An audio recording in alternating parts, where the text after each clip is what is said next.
What's happening? It is a crisp Thursday afternoon here in central Wisconsin. And I've had a lot of shit on my mind, and entered my 60, or I'm 61, so I'm still trying to figure this shit out. And one of the things I always am curious about is this concept of simplicity and figuring out what really matters, and kind of coming at everything from pure gut instinct and trusting it, because there is an onslaught of information out there, and it can be totally overwhelming. And frankly, it can tie you into a knot.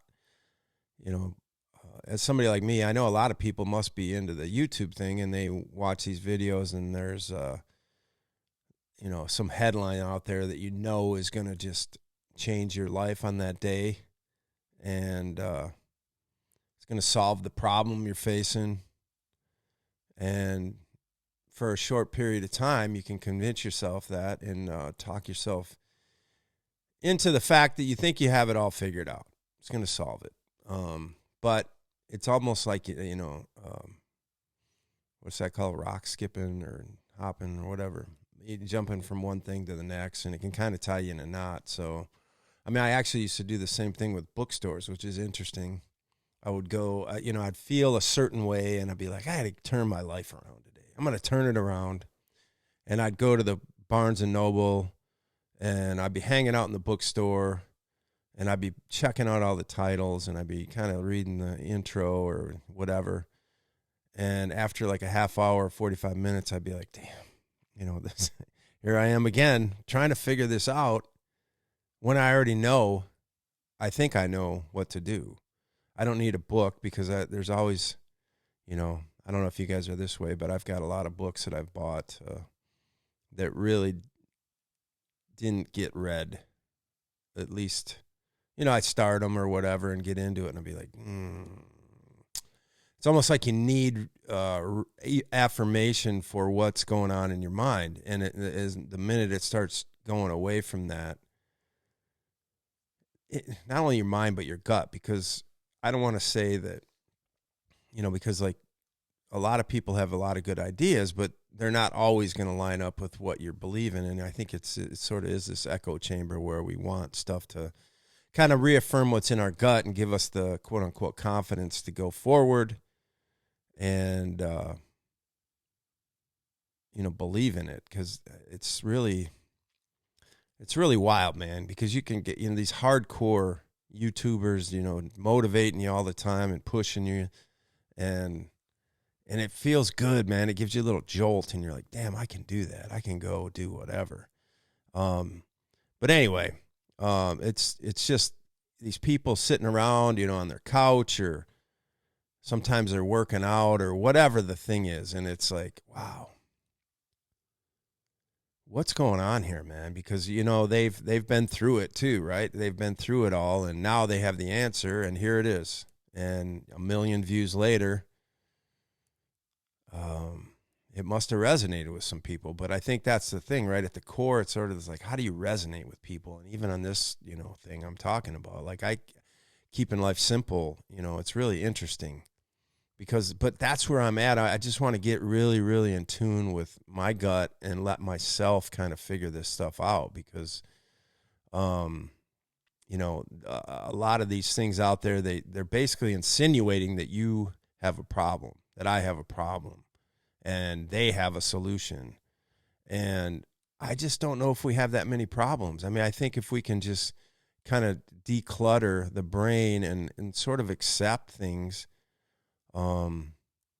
it's like I always used to use this analogy of when, you'd go out to the bars or whatever, and there was always a guy that was like on fire, having a great time, always excited and positive, and he'd always want to whatever. And then you'd see him, a few times a week at the bar, and he'd always be, inspiring and just like whatever. But then you didn't see him the other 23 hours of the day. And then you realize that he's got a terrible life, and he's getting divorced and lost his job, all this stuff, right? But you see one side of him, and I kind of think of that's what YouTube is a lot of times, is they're sort of people that are kind of playing a role maybe or something, and even it's not lost on me that I'm not doing the same thing in some way, but I'm just trying to keep it real honest and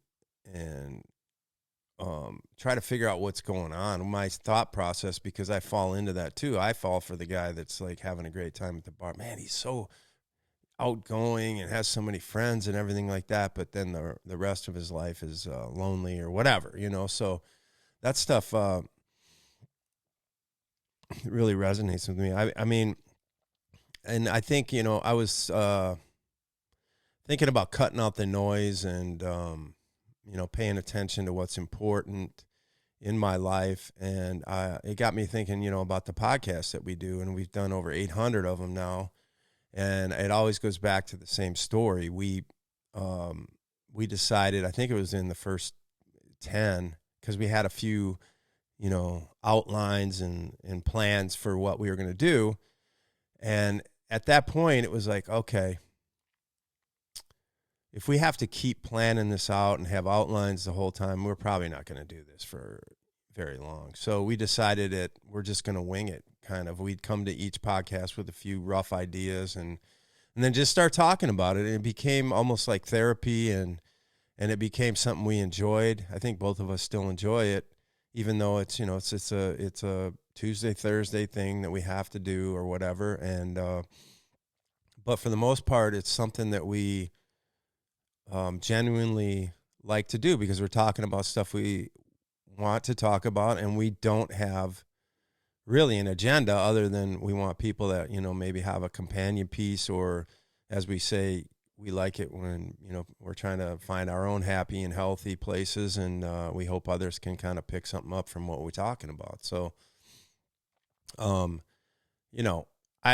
I think that that's important, and I think it goes into training too. It's sort of like you got to do what you want to do. I mean, training is kind of a funny word, and by definition, it means teaching or developing in oneself or others, and any skills and knowledge or fitness that relate to specific useful competencies. And the useful competency is what I really am drawn to, is what we're doing, making life better. Not only triathlon, but is it making life better? Is it giving us energy? Is it making us look forward to the next thing? And that's one of my things in training always is the key to today's workout is to make you want to do tomorrow's, and do it in such a way that tomorrow is, sounds like something you want to do. And that's what I want, right? It's like you want to go to bed looking forward to waking up tomorrow, not waking up into a, cluttered mess of, I'm not sure what I want to do in life. You kind of have to have a little bit of a focus on that and find something that makes you want to get out of bed, and we're all in that boat, I think, a lot of times, especially, when you're in the corporate world like I used to be. Man, it was just like, woo. That was a tough spot, But anyway, so I woke up today with full intention to do this Andrew Huberman morning routine that, Andrew Huberman's all over the internet and whatever. And I think he's got a lot of great ideas. I don't get so wrapped up in the science because it just overwhelms me, but I kind of go with my gut instinct. And, in a nutshell, his morning routine, and this is what I was going to try and start today, was, you get up, instead of going right for coffee, you have a glass of water with a little salt for the electrolyte energy, kind of like, plus you sleep, you dehydrate a lot overnight. So you start with the water, and then you get in a cold plunge or a shower, and and the coffee is put off for 60 to 90 minutes after you wake up. And then you do a light activity for 30 minutes, and then you go on to work. And I had full intention of doing that. But when I woke up, and I felt good, I was kind of optimistic about it, but my cold tank's in the garage, and it was 0 degrees today, and the garage is like probably 5 or 10 degrees or something like that because it's not insulated. But I was having a hard time with that concept because I actually have only been into the tank once since the lake froze, and the tank is way colder, or it's harder than the lake. So I'm literally walking around trying to convince myself to start this program. I was kind of casually feeling good about the day, and I decided that, you know what, I'm not ready for it yet. So I didn't do it. But I actually wrote notes next to my plan that I had written out that said ease into it. And that's what I'm going to do. So, I mean, basically for me, that could mean this morning routine thing might not start till 2:00 today, because then I'm going to be awake and ready to do it. But anyway, I was thinking about, because it's always got to feel urgent, right? It's like, got to start today because, you're going to blow the opportunity, and, you're wasting your life and all this kind of stuff. And I'm like, man, that is a lot of pressure to put on yourself all the time, And there's something beautiful because you don't really hear like people, when you hear people at the end of their life talking about what they regret or whatever. And it's not that. It's always like spending time with family, not working as hard, whatever. But then you got this other faction of people just kind of pushing you to do it. And so I'm looking for something in the middle. I really am. Art Bell wrote a book once called The Quickening. And I bought it, but I didn't read it all, kind of typical. But the concept's always been fascinating to me. It's sort of like this modern life moves so fast, and it's moving faster all the time with the digital. I mean, everything's faster, AI and this and that. And we can get trapped in the pacing of it. And that's why I feel like it's so important to slow down. I mean, it's almost like we're continually living in a mental zone 3 or zone 4. And our body's like, what the hell's going on? Your brain is just going and going and going. And I think it's really important to kind of slow that down and give yourself a chance to really see and feel what's going on in your gut. Because I'm a big gut instinct guy. And, sometimes I just think about, what we do as humans. It's just, I feel real fortunate in a way to have grown up in an age without computers. Because, we had to do shit, and we had to kind of figure out how we were going to handle the day. And I mean, with a computer at your fingertips, it's like anything's possible right now at all times. And it's so easy to get sort of into the computer and get distracted and go on to something else and never get focused right, and back in the day we had to go out and we would just play like baseball or something or basketball, and we'd just do that for hours. And you talk about training and getting better at a skill, that's what happened. And now we're just sort of in this mental world of online that has gazillions of ideas and possibilities. And I guess a lot of them don't stick, So it's like really being able to quiet down and decide what you want to do, And honestly, what I'm doing right now is something that is intriguing to me because it forces me to articulate what I'm thinking. It's forcing me to kind of look inside and try and understand what is important. And like it's like the podcast. We don't like claim to have all the answers, but there's something about the dialogue that helps us understand it and even articulate it. And it's like a learning experience. And that's how I'm looking at this, is just putting stuff out and not having like a bullet point list of everything and trying to tell you exactly what's going on, because I always feel like there's learning in the weeds, That's why I like listening to long form interviews, because it tends to be more honest, I think, because, questions arise and they just answer them. And I think a lot of times they don't even know what they're going to say before they do it. But these prescribed presentation type videos.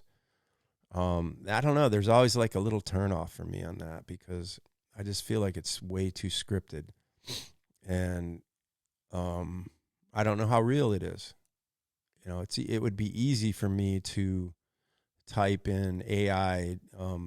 What could I talk about to keep things simple in life? And it would give me a nice clean list, and I could go down and I could put bullet points on this video and flashy graphics and the whole thing. But I'm just talking,